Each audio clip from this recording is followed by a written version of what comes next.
Hola oyentes de Radio Sefarad, es un gusto volver a contar en los micrófonos con Barda Fishbein para seguir recorriendo ya los tramos finales de esta geografía del Yiddish. ¿Qué tal, Barda? Hola Jorge, hola a los oyentes de Radio Sefarad.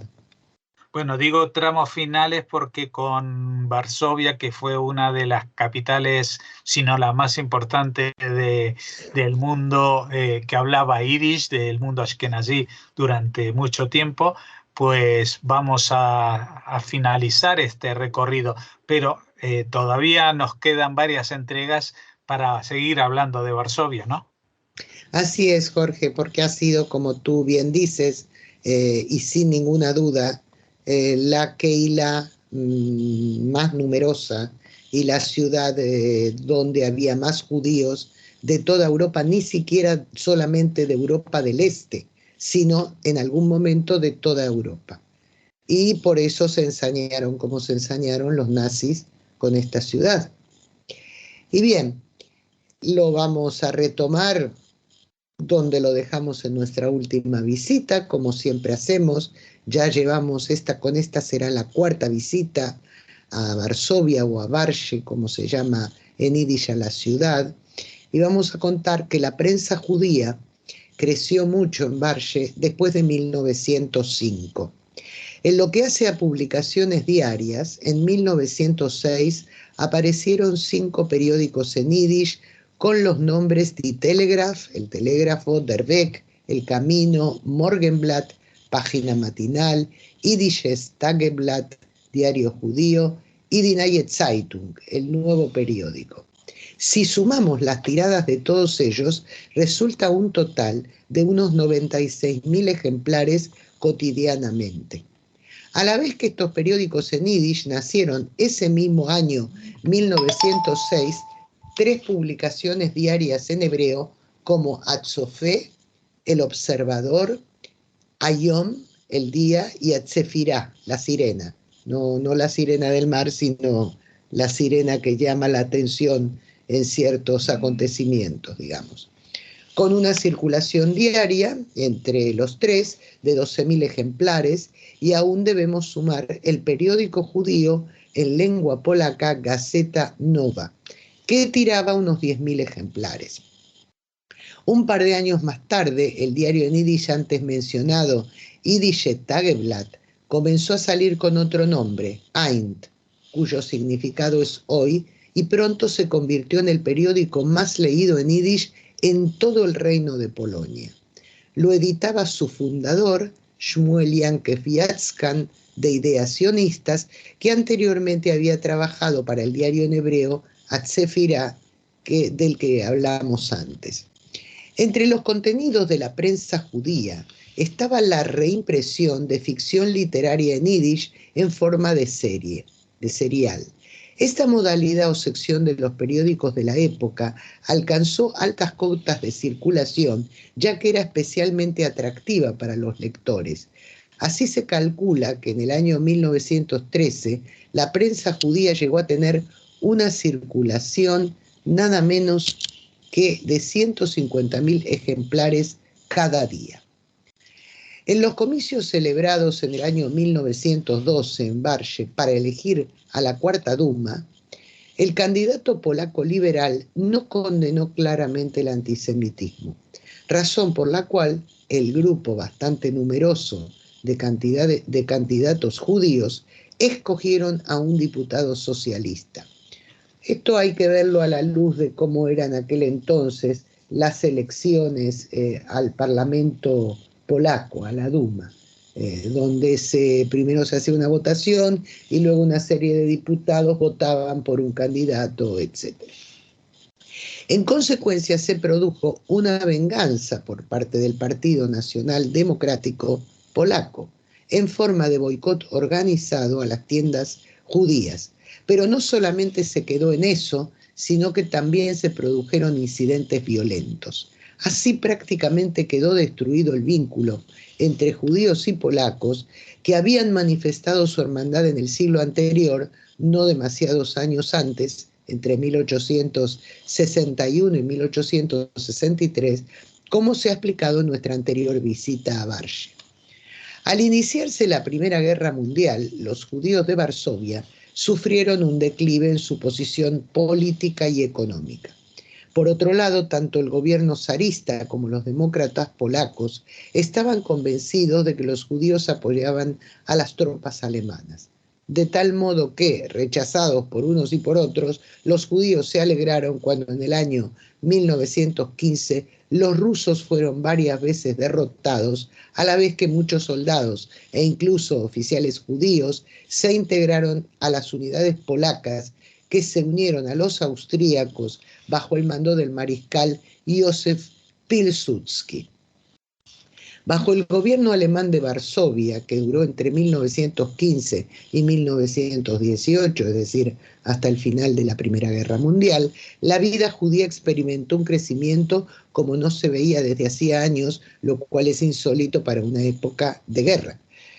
Las nuevas autoridades permitieron la reedición de periódicos judíos que habían sido prohibidos y nacieron varios más.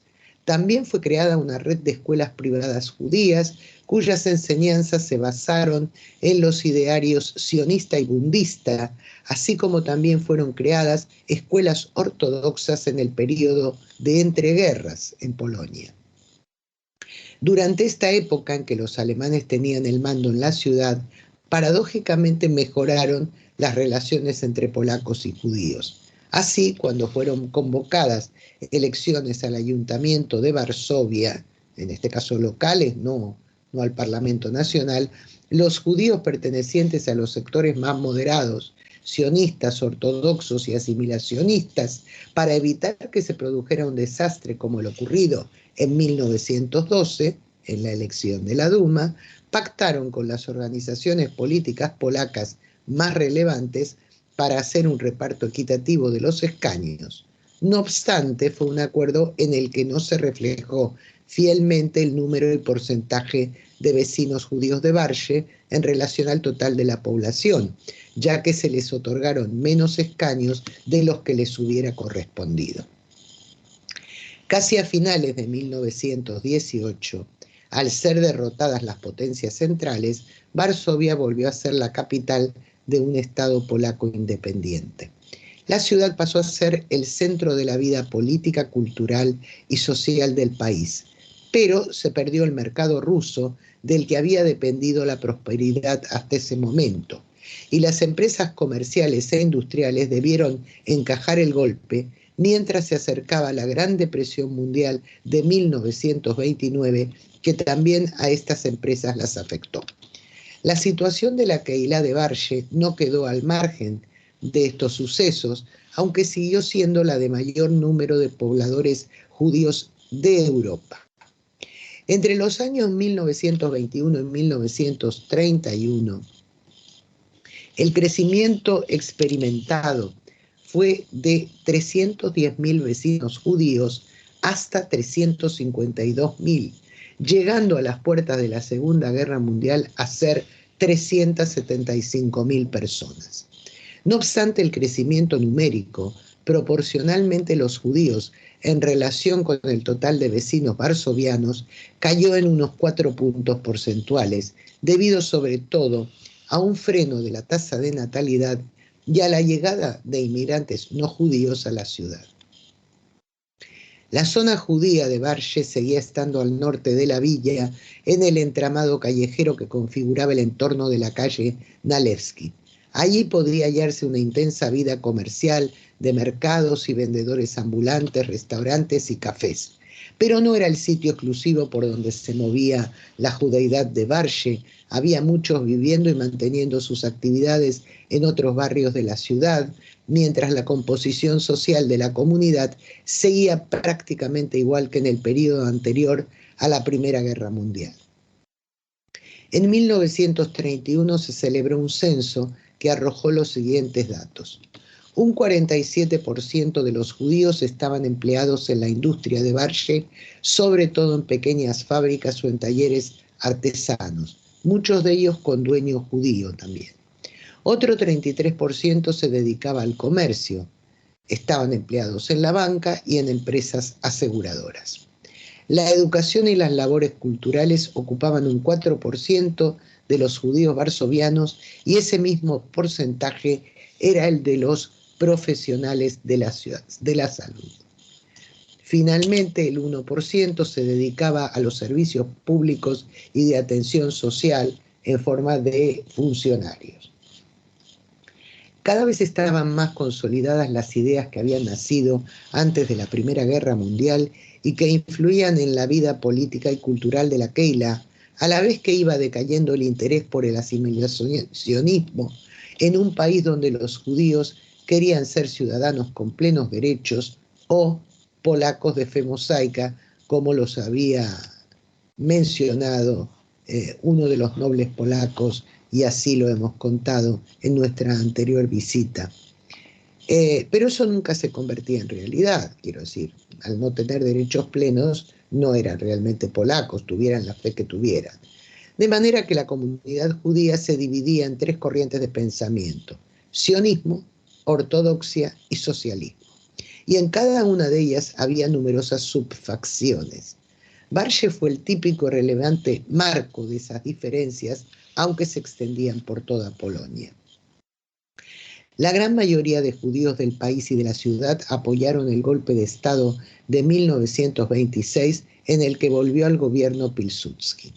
Una vez más floreció la vida cultural judía, lo que se expresó sobre todo en un renacimiento y crecimiento, una vez más, de la prensa en yiddish, que alcanzó cotas de circulación incluso más altas de las que ya tenía, hasta los 170.000 ejemplares, sumando todas las publicaciones en el bienio 1932-1933.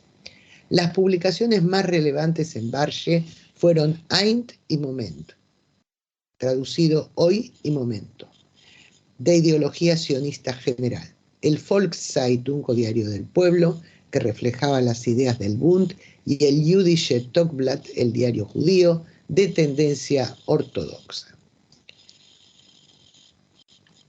Nasz Przegląd era un diario en lengua polaca, pero cuyos lectores eran mayoritariamente judíos, y en los años 1937 y 1938 llegó a tener una tirada de 23.000 ejemplares, siendo su director editorial Jakub Appenslag.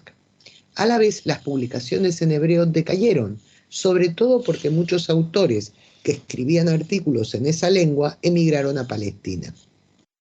No obstante, la creación literaria y periodística judía se mantuvo vigorosa tanto en yiddish como en polaco, siendo sus más notables exponentes Israel Yoshua Singer o Sholemash, y fue en este marco en que el futuro premio Nobel Isaac Bashevis Singer comenzó su andadura literaria. La cultura judía de Barshe estaba indisolublemente ligada a la Asociación de Escritores y Periodistas en Yiddish, situada en la calle Tlomaquie número 13. La ciudad también pasó a ser uno de los más relevantes centros de publicaciones en yiddish, nos referimos a libros, pese a la penuria económica que asoló al mundo desde 1929 y se extendió a toda la década de 1930. Otras disciplinas creativas como el teatro, la música y el arte también fueron relevantes en los años de entreguerras, y el desarrollo de los artistas judíos de Barshe fue notable.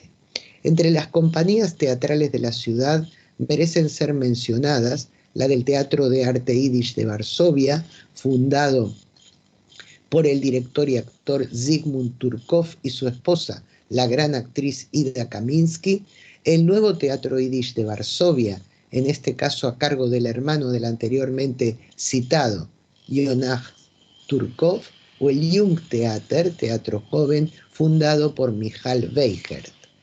En estas salas no se representaba únicamente las obras del repertorio clásico del teatro en yiddish, sino también piezas de Molière, Victor Hugo, Shakespeare o Eugene O'Neill, entre otros. También se presentaba un repertorio más popular, de piezas más ligeras, para entretenimiento, digamos. El teatro polaco, que también ganó espacio en aquellos años, tenía mucho público entre los judíos, y en ellos tuvieron un papel destacado los actores de este origen. La relación entre el teatro en polaco y en yiddish era constante y fluida, y uno de los aspectos en los que más contacto hubo fue en el particular género del cabaret, que fue muy importante en ese periodo de entreguerras en Varsovia. Autores judíos escribían frecuentemente para cabarets polacos, y siguiendo las pautas de estos espectáculos, nacieron también cabarets en yiddish, como el famoso y pionero Azazel, creado en 1925. En el aspecto musical destacaron los coros, tanto de índole religiosa como secular. Basta como ejemplos el coro de la sinagoga de la calle Tlomaki y el coro Grosser del Bund. Intelectualmente, la presencia judía no le iba a la saga a la del mundo artístico. Un judío, Maher Balaban, fue titular de la Cátedra de Historia Judía en la Universidad de Varsovia, y el Instituto Independiente de Estudios Judíos, fundado en 1928, tuvo entre sus rectores al propio Balaban, a Abraham Weiss y a Edmund Stein, entre otros. Pero los vientos cambiaron para la Kehilá de Varsovia y las de toda Polonia al morir el mariscal Pilsudski en el año 1930.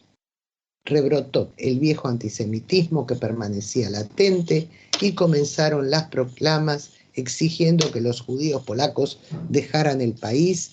Se dictaron leyes que establecieron asientos separados para los judíos en lugares públicos y hasta en los bancos de la universidad.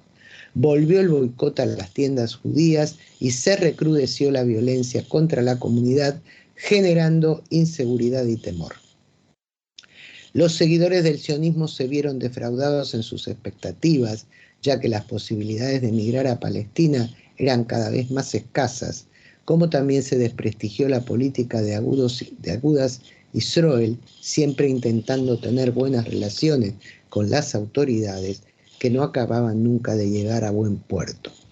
Quienes iban ganando las calles de la Varsovia judía fueron los sionistas revisionistas más extremos, los comunistas y sobre todo los sindicalistas del Bund, cuya influencia creció enormemente en esos años. En las elecciones al Ayuntamiento de Varsovia de diciembre de 1938, esta organización obtuvo 14 escaños, que representaban el 61,7% del voto judío, mientras que el Bloque Nacional Judío, integrado entre otros partidos por Agudos Israel y los sionistas, únicamente conseguía 5 escaños y los sionistas democráticos alcanzaban solamente a tener 1. Y bien, aquí nos vamos a detener, Jorge, y vamos a pasar como siempre a hablar de los vecinos relevantes de Varsovia. El apellido Turkov, como hemos relatado en nuestra anterior visita a Varsovia, nos remite a 4 hermanos nacidos allí, todos ellos artistas relacionados con el teatro, el periodismo y la literatura. De Zygmunt, el anterior, hemos hablado en nuestra visita anterior. El tercero de los hermanos fue el actor y escritor Itzhok Turkov y el más joven, el periodista Mark Turkov.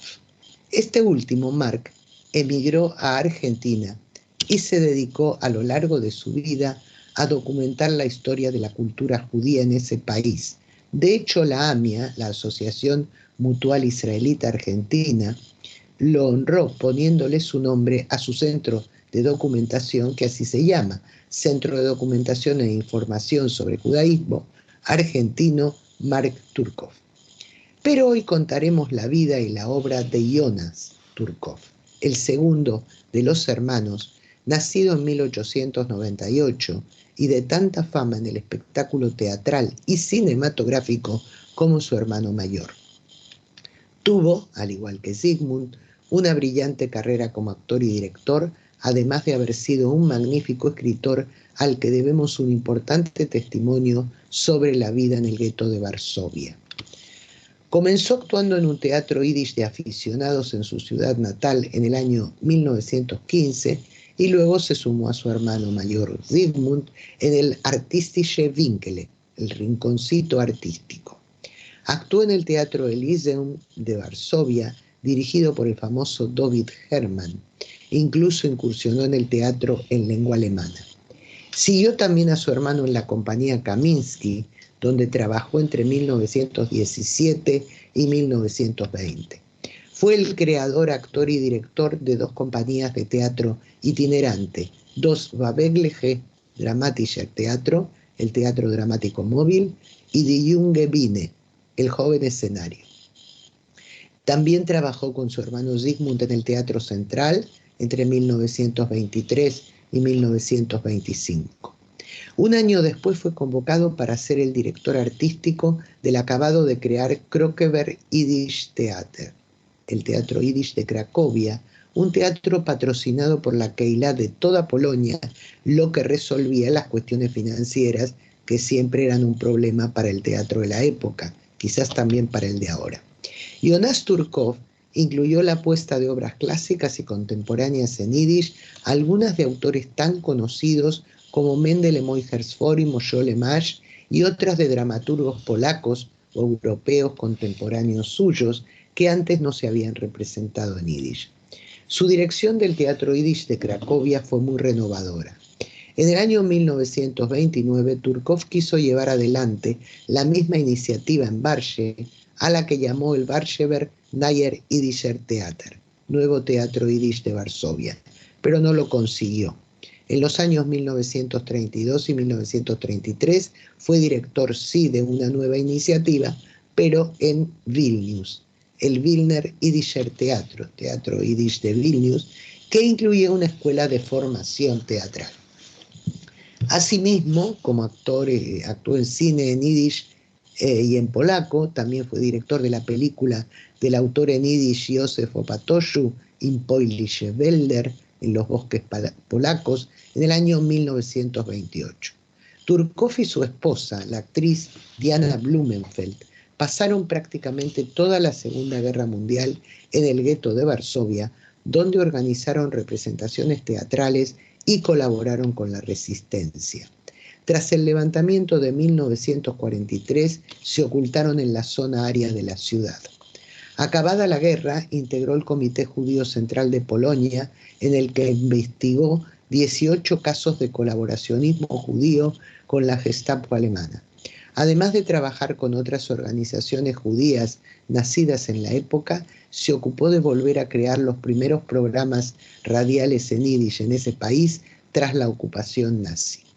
En los años 1946 y 1947, él y su esposa actuaron en piezas en Yiddish por los campos de desplazados de toda Europa. Ese mismo año se trasladaron a Nueva York y desde 1956 trabajó como archivero del Teatro del Ivo en esa ciudad. En el año 1966 se volvió a mudar, esta vez a Israel, donde escribió en la prensa yiddish y en revistas de teatro y cine. Turkov fue el autor de un manual de formación para grupos de teatro amateur, publicado en 1924, y de un diccionario biográfico de gente del teatro en Yiddish asesinada durante la Shoah, que ocupa 2 volúmenes. También escribió un libro de memorias en 3 volúmenes que se publicaron entre 1948 y 1959 en Buenos Aires. Además escribió varios libros sobre el teatro judío en Europa en el período de entreguerras, y su obra sobre teatro en los guetos y campos de concentración, al igual que la titulada El levantamiento del gueto de Varsovia, se encuentran entre los documentos más relevantes para conocer ese período histórico de la judeidad europea. Jonas Turkov recibió el premio Itzik Manger por su contribución a la literatura en Yiddish.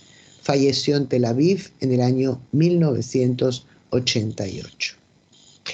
Y bien, Jorge, ya dejamos esta cuarta visita a Varsovia, a Varshe, y nos veremos en la próxima. Pues hasta entonces, hasta la próxima entrega sobre Varsovia, que va a ir cerrando este ciclo dedicado a la geografía del Yiddish. Te despedimos, Barda Fishbein, hasta la próxima. Hasta la próxima, Jorge.